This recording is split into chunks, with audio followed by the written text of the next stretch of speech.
Assalamualaikum and hi. My name is Munadia Farhana binti Jabril and my ID number is EM 250-501-8975 and I am going to talk about the type and the causes of stuttering and also the fluency disorder. Alright, so for the types of fluency disorder, there are 4 types, which are the first one is stuttering, and the second one is cluttering, and the third one is neurogenic stuttering, and the last one is psychogenic stuttering. So let's look what these are. So for the first one is stuttering. What is stuttering? Stuttering means repeating sounds, syllables, words, or getting stuck on a sound. For example, my name is Ali.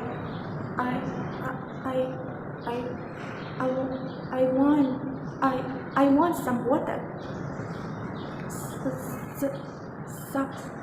Sometimes I feel nervous. So those are the examples of stuttering. Next, the second one is cluttering. What is cluttering? Cluttering means speaking too fast or in disorganized way, making the speaking difficult to understand. So, what is the examples of it? So, the first example of it is instead of saying I went to the store and bought some apples, the person say I went to the store and bought some apples. So actually the words run together because that person speaks very fast. So the third one is neurogenic stuttering. What is neurogenic stuttering? Neurogenic stuttering means stuttering that begins after the damage of the brain and the nervous system. For example, a person speaks normally before they have stroke, but when after they are stroke, they may say, I need help. Can you pass that? So basically, the stuttering begins because of the brain injury. So the last one is psychogenic stuttering. What is psychogenic stuttering? Psychogenic stuttering means stuttering that associated with psychological and also the emotional stress. So the example of it is a person that experienced the traumatic event and they begin to speak like I don't know what happened. Can I talk to you? So basically, the stuttering begins after the emotional trauma, even there is no injury to the brain. Right.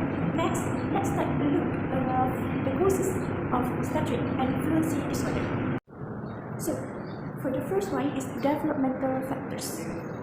Whereby stuttering begins when the children are learning to speak or develop language skills.